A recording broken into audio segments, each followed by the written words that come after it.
Jeannie was born Pamela Jean Lowndes, April 24, 1953 in Pomona, California. She was baptized Pamela Jean Irving, November 3, 1957. Jeannie was a beautiful and precious little girl that was full of life and joy and brought so much sunshine to the lives of her parents and grandparents. Jeannie spent her younger years in La Puente and Hacienda Heights, California. Just before she was 18 months old, Jeannie complained of boo-boos on her right foot. The boo-boos continued to move to her left foot, her ankles, her knees, and her hips. Jeannie's right foot began to turn slightly outward. Her doctor could not determine what was crippling her and causing the terrible pain. Jeannie could no longer walk unsupported and was on crutches around 3 years old. Her mother spent countless hours rubbing Jeannie's painful feet, ankles, knees, and hips to try to relieve the pain. At around 5 years old, the doctors determined she was one of 3 known cases of juvenile rheumatoid arthritis, JRA, in the state of California. At the age of 5 and a few months, Jeannie was admitted to the hospital for treatment December 2, 1958, for the first of many Christmases, other holidays, and birthdays she would spend in the hospital. She usually got to go home Christmas Day, and her mother would have a birthday party for the ward she was in, with each child, including Jeannie, getting a small gift. Jeannie was immensely proud of her mother and father for thinking about the other children, some who were wards of the state and had no family. Jeannie was March of Dimes poster girl for arthritis in 1959 and 60. At the March of Dimes telethon, she had pictures taken with many of the movie, TV, and celebrity stars of the time. Jeannie was featured in an article about JRA in the San Gabriel Valley Daily Tribune on December 30th, 1959, and later was featured at an opening of a new wing at the Children's Hospital that was made possible by a large donation from Walt Disney. Jeannie said that she very much enjoyed meeting and visiting with Walt Disney. Life was not about to get any better for Jeannie anytime soon. At one point, a social worker insisted her parents make her a ward of the state. Her parents insisted that the social worker could forget about that because it was never going to happen. Jeannie's battle with JRA would continue, and she spent about 1/2 of her life in the hospital until age 14. Jeannie was around medical professionals day in and day out, year in and year out. She was a highly intelligent young lady and soon learned to communicate with professionals on their level. She was very mature and intelligent for her age. Jeannie would sometimes get to go home for a weekend. On the way back to the hospital, her parents would stop at an ice cream store, and they would have an ice cream cone just to prolong the time that she was out of the hospital for a few minutes. Jeannie took great joy in being able to help others, even at this young age. Many nights she heard children crying in the night from fear, loneliness, and pain. She spent many hours in the ward talking to other children who had no family to visit with.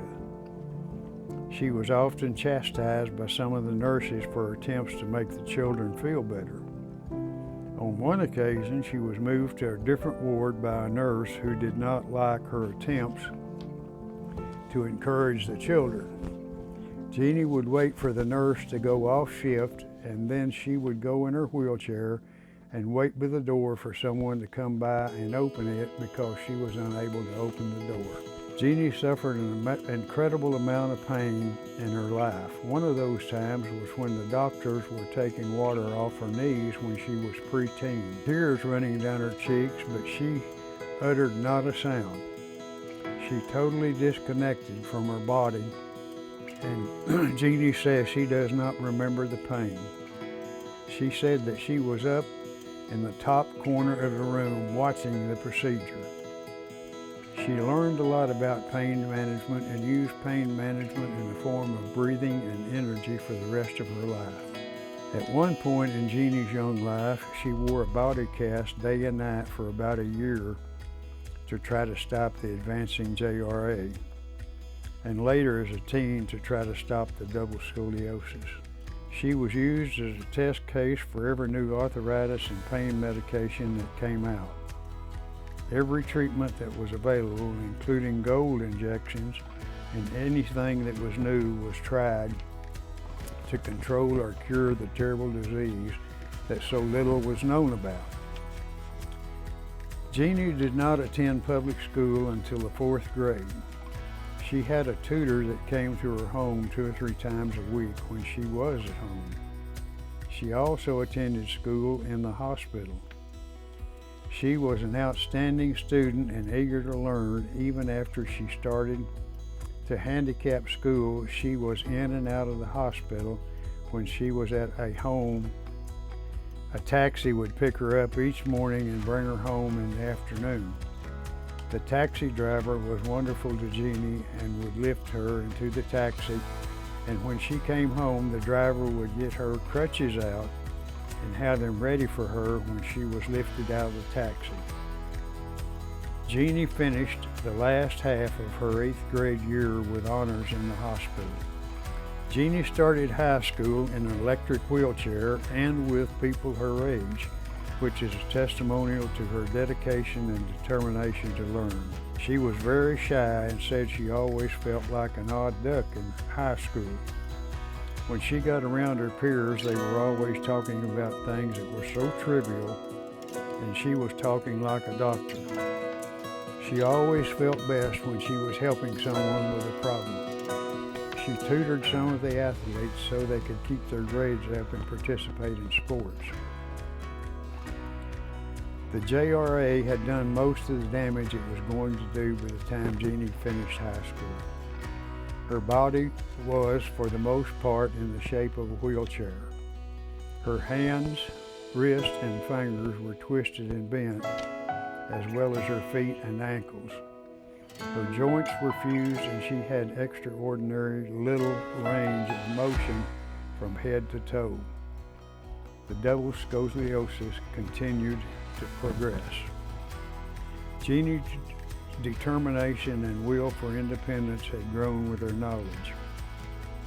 Upon graduation from high school, she convinced her parents that she and an attendant should move to an apartment closer to the college. When Jeannie entered college, she was to be a psychologist or social worker. She wanted an opportunity to help people. Jeannie's dream was partially fulfilled when lots of handicapped students needed note takers. She took the class and took notes for the person even though her hands were bent and twisted. She had so much fun learning about so many different things: nursing, science, police science, law, astronomy, pharmaceutical, and sign language. She took advantage of all they had to offer. She was able to do what she liked best, help people, and she also got credit for the classes. She loved to read, she loved to learn. Jeannie became president of the Handicapped Students Cerritos College Club, where she received several awards and a lifetime membership for outstanding service. Jeannie met her future husband, Ray Esquibel, a blind student in the Handicapped Students Club. Their marriage lasted 25 years and they remained friends with a great deal of respect for each other. Jeannie could help Ray and Ray could help Jeannie. They both have hundreds of stories, some funny, some sad, and some about trials and tribulations, and some victories. Jeannie was a ray of sunshine on a dark, dreary day, a candle in the dark of night, the most positive person your mind can imagine.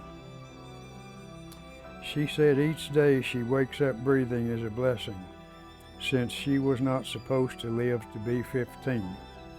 She would have been 68 today, her birthday. Jeannie often said a little pain reminds her that she is alive. She lived with pain every minute of her life. In her joints, in her hips, her knees, ankles, and feet were fused. She had some movement in her shoulders, neck, elbows, and hands. Complaining is not something Jeannie knew how to do, and she appreciated everything that was done for her. From making meals to getting her a drink of water. She was never short with thank you, and one of her favorite sayings is just because I can. Life was not done testing Jeannie yet. In spite of all the pain and suffering she had endured, Jeannie had an incredible positive attitude. In just a few short seconds, her life was about to change.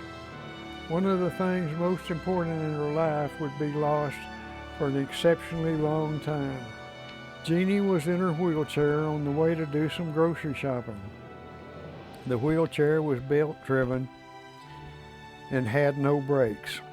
When she let off the joystick, the electric motor stopped the wheelchair.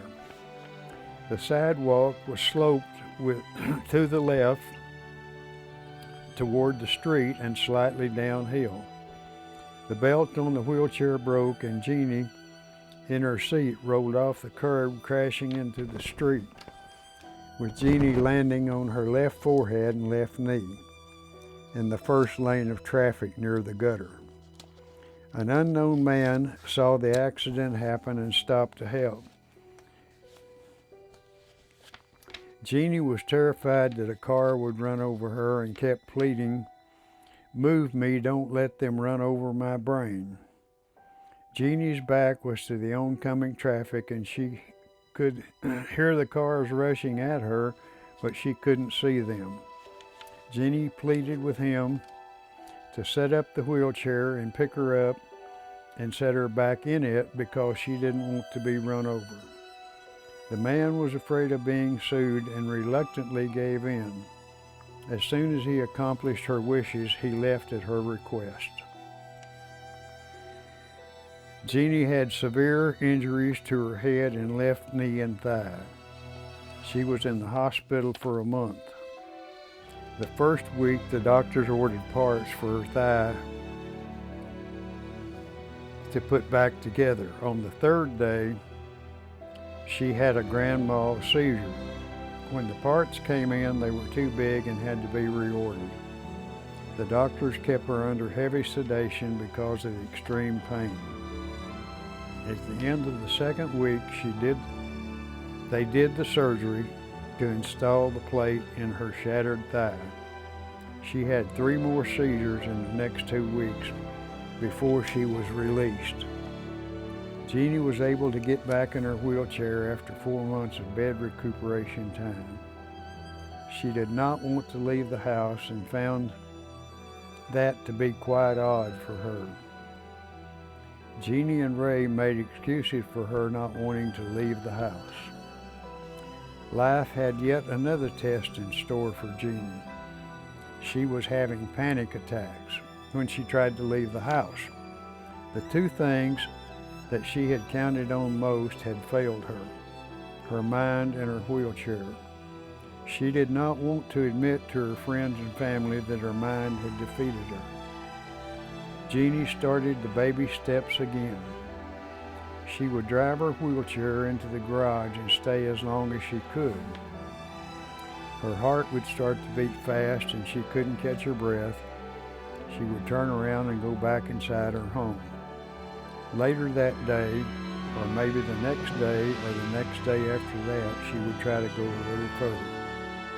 It took several months for her to go to the end of the block, going a few feet further each time, and turn around and run back home as fast as her wheelchair would go. After about a year, she was able to go the short distance to the supermarket alone in what she described as the fastest trip she ever made to town. Along with the panic attacks, there were more baby steps time in Jeannie's life once again. She could no longer read. Reading had been one of her most important things in her life.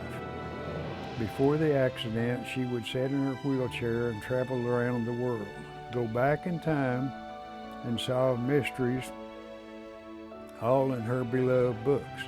Now they were just a pile of words that she could no longer put together.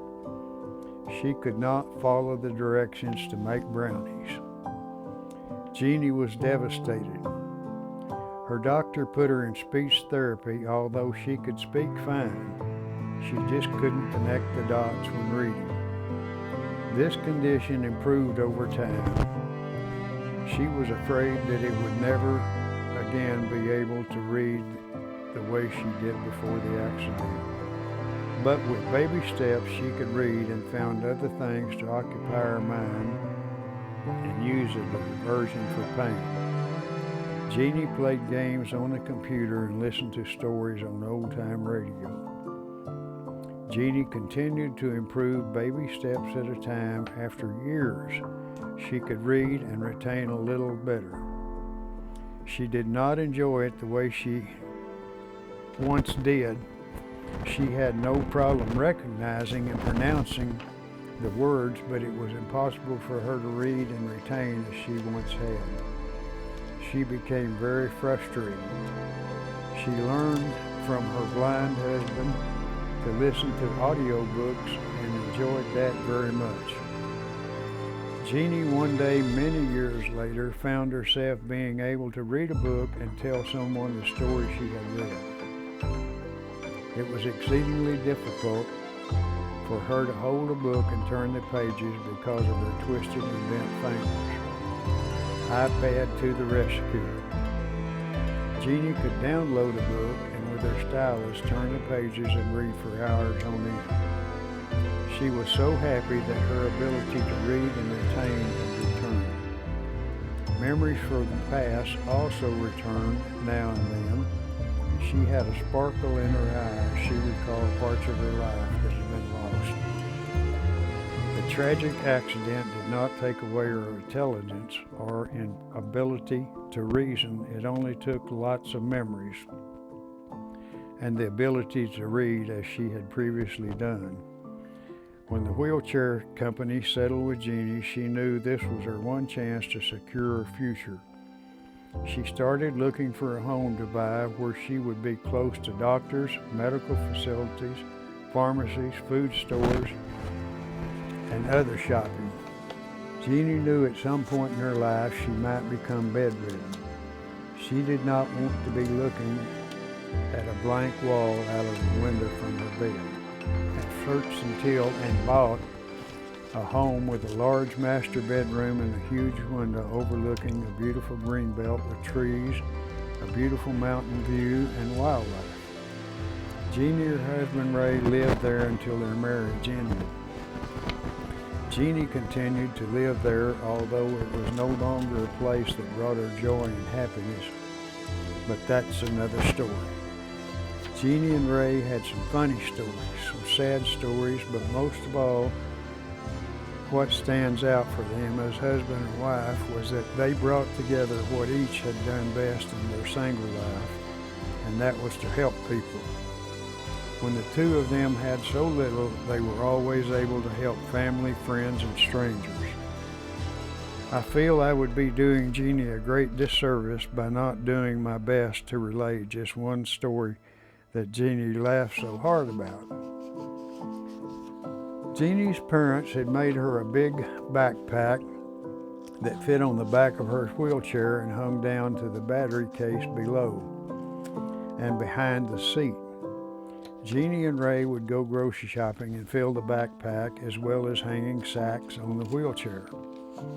On this day, Ray was not feeling well and Jeannie was going the 6 blocks to the supermarket alone. When she got to the supermarket, she found that they had watermelon on sale. She thought how good cold watermelon would taste. Jeannie was well known in the store, and when she got to the checkout, she asked the checker if he would get her a watermelon and put it on her battery case in front of the backpack. He did, and Jeannie was on the way home with the watermelon and groceries. The sidewalk had several uneven spots where the sections met. Jeannie would take it slow over these sections because they made her wheelchair bounce and it was too rough on her back. In between sections, it was full speed ahead. In one of those full speed ahead sections, the watermelon fell off the wheelchair and rolled off the sidewalk and fell to the gutter, where it started to split open. It continued to roll to the middle of the first lane of traffic, at which time it split in half. A truck driver saw what had happened and stopped to see if he could help. The watermelon could not be saved, so Jeannie asked him to please put it in an empty grocery bag and put it in the nearby garbage so that it would not litter. Jeannie had zero tolerance for litter bugs. Jeannie just had a way of letting things roll off her back and laughed about the watermelon. I guess she just had to be there. On the other hand, knowing how much effort even small tasks were for her in being able to afford a watermelon was such a treat. I've never been able to tell this story without shedding a tear. About the time you think nothing else can happen, life will show you. Jeannie had suffered with on and off bouts of seizures ever since the wheelchair wreck, but a new type of seizure was making an appearance. With the new seizure, she did not go unconscious. She knew everything that was going on around her and feeling all the pain to go with it. In 2007, after 36 hours of on and off seizures, she agreed to go to ER. Jeannie's neurologist, who was also chief neurologist for the hospital, sent her straight to ICU. The next morning, he was doing an EEG when she began to have a seizure. He discovered it was not a seizure at all, but dystonia. Another challenge for Jeannie to overcome. For those of you who do not know, dystonia is an involuntary muscle movement disorder. It is not terminal, but it has no cure. In Jeannie's case, it was generalized, which means it covered her entire body from her scalp to the bottom of her feet. It also was extremely painful because the muscles were pulling against the seized joints. Jeannie was referred to a specialist in the field who referred her to one of his assistants.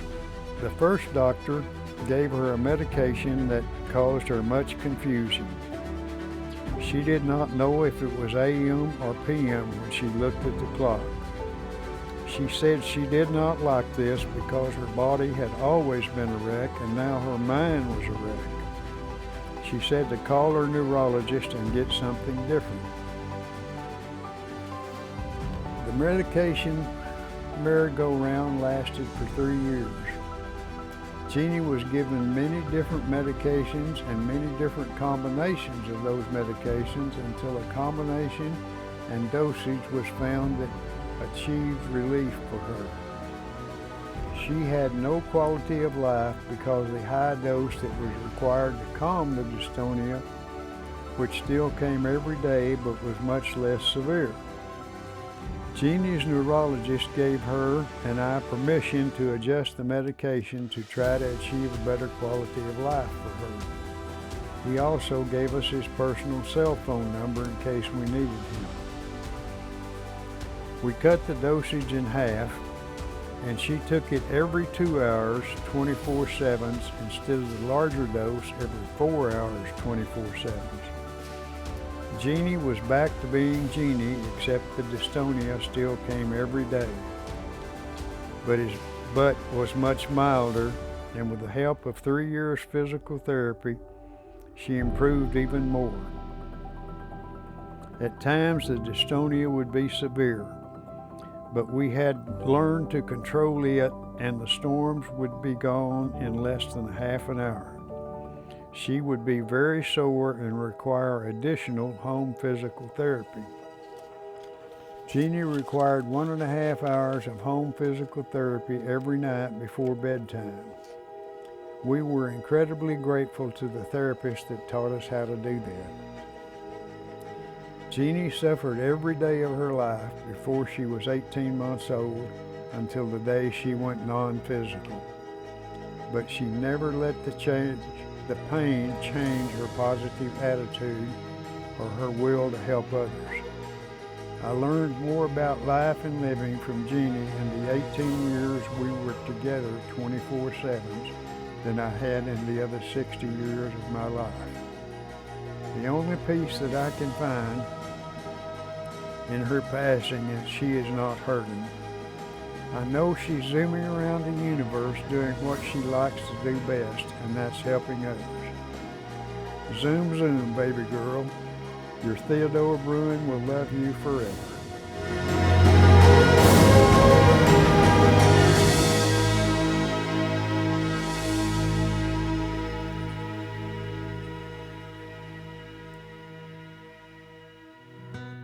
Jeannie, July 2016 is when our hearts and souls met. We instantly became best friends, heart sisters.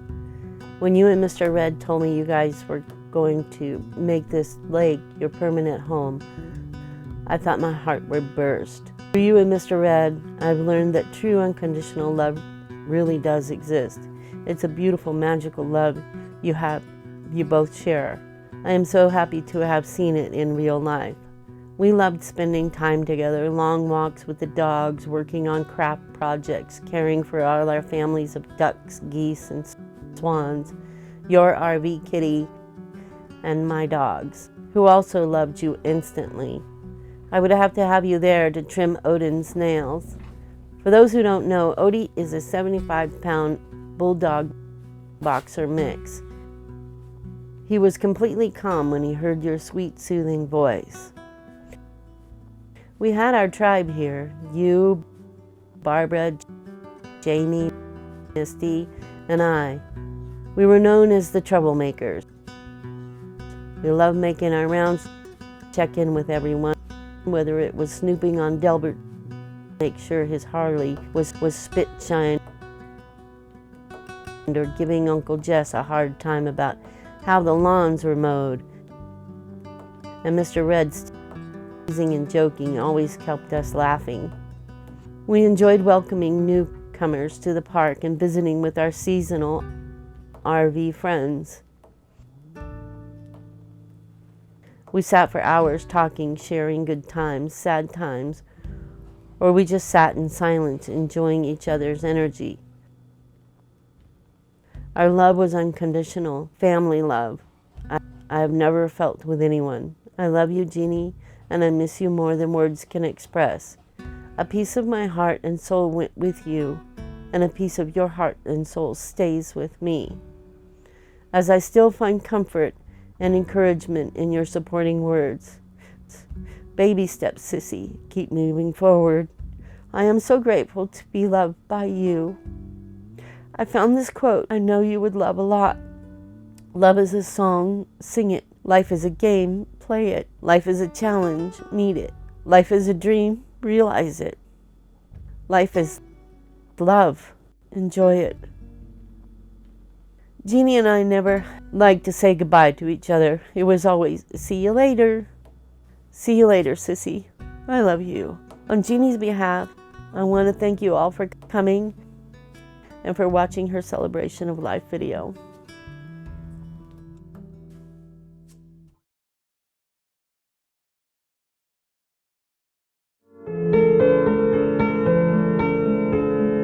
When I come to the end of the road and the sun has set for me, I want no rights in a gloom-filled room. Why cry for a soul set free? Miss me a little, but not too long, and not with your head bowed low. Remember the love that we once shared. Miss me, but let me go. For this is a journey that we all must take, and each must go alone. It's all part of the Master's plan, a step on the road to home. When you are lonely and sick of heart, go to the friends we know and bury your sorrows in doing good deeds. Miss me, but let me go. Our home lies dark and dim. Our kitchen and our bed. These knives they cut and shred inside my stomach.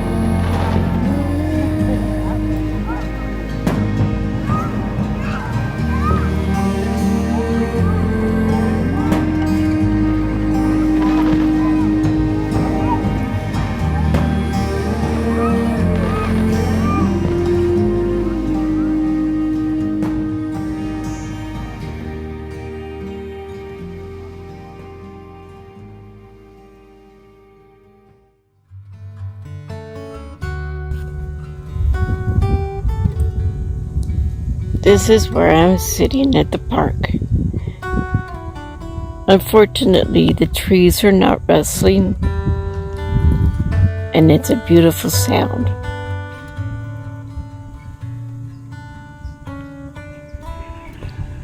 Red is over there somewhere, getting the motorhome level and hooking everything up. But I sat under the trees and they made no noise. So I found this little spot over here. And when I did, all these leaves were rustling, the wind was blowing, and the sound was so peaceful and so serene. I found myself lost. There it is.